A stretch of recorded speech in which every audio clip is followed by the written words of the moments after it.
Good morning all. ഞാൻ Ramakrishnan T B MD and CEO Sharewealth securities limited ആണ്. ഒപ്പം SEBI registered research analyst കൂടിയാണ്. ഈ ഓഡിയോ കേട്ടതിന് ശേഷം ഡിസ്ക്ലെയിമർ കൂടി വായിച്ച് നോക്കണമെന്ന് താല്പര്യപ്പെടുന്നു. ഇന്ന് നമ്മൾ എക്സ്പെക്റ്റ് ചെയ്യുന്ന ഒരു flat to slightly better opening ആണ്. ഏഷ്യൻ മാർക്കറ്റ് സിറ്റുവേഷൻ നോക്കുകയാണെങ്കിൽ ജാപ്പനീസ് മാർക്കറ്റ് നിക്കൈ 225 അതുപോലെ തന്നെ ടോപ്പിക്സ് 2000 ഇൻഡെക്സും ഇന്നും പുതിയ റെക്കോർഡ് ഹൈ ഹിറ്റ് ചെയ്തിരിക്കുകയാണ്. ടെക്നോളജി സ്റ്റോക്കുകളാണ് ജപ്പാനിൽ റാലി ചെയ്യുന്നത്. അതോടൊപ്പം തന്നെ ഇന്നലെ നമ്മൾ അമേരിക്കൻ മാർക്കറ്റുകൾ നോക്കുകയാണെങ്കിൽ നാസ്ഡാക്ക് ഇൻഡെക്സും അതുപോലെ തന്നെ S&P 500 വീണ്ടും ഇന്നലെ റെക്കോർഡ് ഹൈയിലാണ് ക്ലോസ് ചെയ്തിട്ടുള്ളത്. പുതിയ റെക്കോർഡ് ഹൈ ഹിറ്റ് ചെയ്തിട്ടുണ്ട്. ആപ്പിൾ പുതിയ റെക്കോർഡ് ഹൈ ഹിറ്റ് ചെയ്തു ഇന്നലെ. അതുപോലെ തന്നെ മറ്റ് ടെക്നോളജി ഷെയറുകളെല്ലാം തന്നെ നല്ല റാലി ചെയ്തിരിക്കുകയാണ്. അമേരിക്കയിൽ അടുത്ത 2 ദിവസങ്ങളിൽ US ഫെഡ് ചെയർമാൻ്റെ സ്റ്റേറ്റ്മെൻറ്റുകൾ വരാനുണ്ട്. അതിനനുസരിച്ച് ഇൻട്രസ്റ്റ് റേറ്റ് കുറയ്ക്കുന്നത് സംബന്ധിച്ചുള്ള തീരുമാനം ഉണ്ടാവും എന്നുള്ളൊരു എക്സ്പെക്റ്റേഷനിലാണല്ലോ അമേരിക്കയിൽ പൊതുവേ മാർക്കറ്റിൽ ഒരു ജൂബിലൻ്റ് മൂഡുള്ളത്. അതോടൊപ്പം തന്നെ ഇൻഫ്ലേഷൻ വീണ്ടും താഴുമെന്നുള്ളൊരു എക്സ്പെക്റ്റേഷൻ തന്നെയാണുള്ളത്.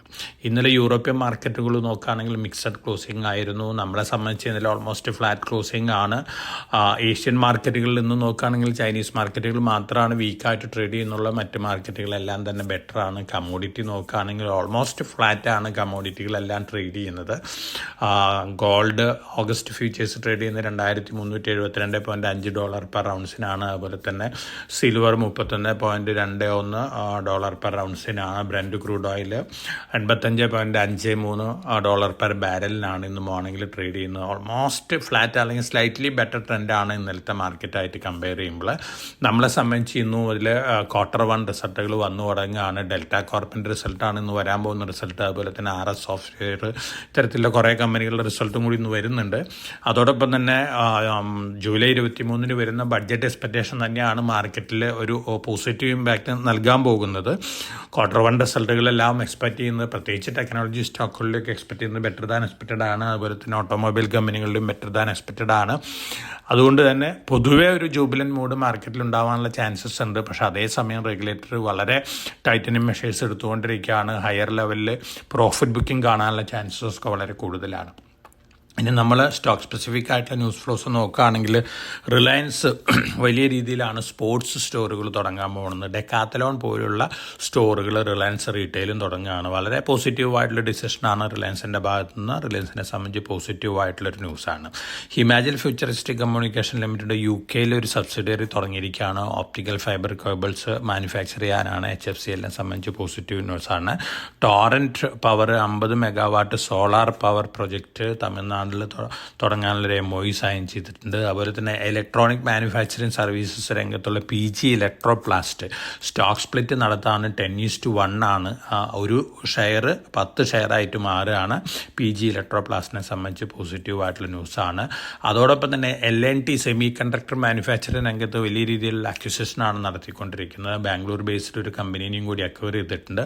അപ്പോൾ LNT സെമി കണ്ടക്ടർ രംഗത്ത് വലിയ രീതിയിലുള്ള അഗ്രസീവ് പ്ലാനുകളായിട്ട് വരുന്നുണ്ടെന്നുള്ള റിപ്പോർട്ടാണ്. LNTനെ സംബന്ധിച്ച് വളരെ പോസിറ്റീവായിട്ടുള്ള ന്യൂസാണ്. ധാരാളം പോസിറ്റീവ് ന്യൂസുകൾ LNTക്ക് ഉള്ളതാണ്. അതുകൊണ്ട് തന്നെ വീണ്ടും മുന്നേറാനുള്ള ചാൻസസ് ആണ് കാണുന്നത്. മറ്റൊരു പ്രധാനപ്പെട്ട news, Adani group ship building സെഗ്മെൻറ്റിലേക്ക് എൻ്റർ ചെയ്യാൻ പോവുകയാണ്. ഏത് എൻറ്റിറ്റിയിൽ കൂടിയാണ് ഇത് വരാൻ പോകുന്നുള്ള റിപ്പോർട്ടുകളൊന്നും വന്നിട്ടില്ല. അഡാനി പോർട്ട് SEZ ആണ് ഇപ്പോൾ ഉള്ളത്. മിക്കവാറും പുതിയൊരു സബ്സിഡറി ഫ്ലോട്ട് ചെയ്തിട്ടായിരിക്കാം ഇത് ഉണ്ടാവാൻ പോകുന്നത്. പക്ഷേ ഇതിൻ്റെ അനൗൺസ്മെൻറ്റുകളും വന്നിട്ടില്ല. അഡാനിനെ സംബന്ധിച്ച്, പ്രത്യേകിച്ച് അഡാനി പോർട്ടിനും അഡാനി എൻ്റർപ്രൈസസിനെ സംബന്ധിച്ചും പോസിറ്റീവായിട്ടുള്ള ന്യൂസാണ്. Jupiter wagons limited qualified institutional placement നടത്തുകയാണ്. 689.47 പെർ ഷെയറാണ് പ്രൈസ് ഫിക്സ് ചെയ്തിട്ടുള്ള ജൂപ്പിറ്റർ വാഗനെ സംബന്ധിച്ച് പോസിറ്റീവായിട്ടുള്ള ന്യൂസാണ്. HG ഇൻഫ്ര MOU സൈൻ ചെയ്തിരിക്കുകയാണ് സോളാർ പവർ പ്രൊജക്റ്റിനുള്ളത്. അപ്പോൾ ഇത്തരത്തിലുള്ള ന്യൂസ് ഫ്ലോസ് ആണ് മാർക്കറ്റിൽ പൊതുവെ ഹയർ ലെവലിൽ പ്രോഫിറ്റ് ബുക്കിംഗ് കാണാനുള്ള ചാൻസസ് ഉണ്ട്.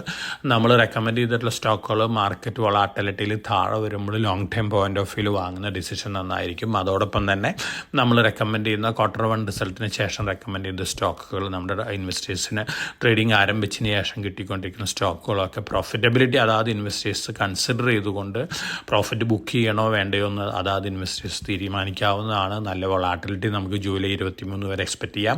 ബഡ്ജറ്റ് എക്സ്പെക്റ്റ് ചെയ്യുന്നത് പോസിറ്റീവ് ബയാസുള്ളൊരു ബഡ്ജറ്റാണ് എക്സ്പെക്റ്റ് ചെയ്യുന്നത്. ചെയ്യുന്നത്. അതുകൊണ്ട് തന്നെ പൊതുവെ ഒരു ഒപ്റ്റിമിസം ആണുള്ളത്. എന്നിരുന്നാലും ഗ്ലോബൽ ഫാക്ടേഴ്സും അതുപോലെ തന്നെ ഹയർ ലെവലിലുള്ള പ്രോഫിറ്റബിലിറ്റി ഒക്കെ മാർക്കറ്റിൽ ഒരു പക്ഷേ വോളാറ്റിലിറ്റി കൂട്ടാനുള്ള ചാൻസസ് ഉണ്ട്. അപ്പോൾ വളരെ കോഷ്യസ് ആയിട്ട് മാർക്കറ്റിൽ മൂവ് ചെയ്യുക. എല്ലാവർക്കും നല്ലൊരു ട്രേഡിൻ്റെ ആശംസിച്ചുകൊണ്ട് ഞാൻ ഇന്നത്തെ പ്രീ മാർക്കറ്റ് കമൻറ്റോട് അവസാനിപ്പിക്കുകയാണ്. Thank you.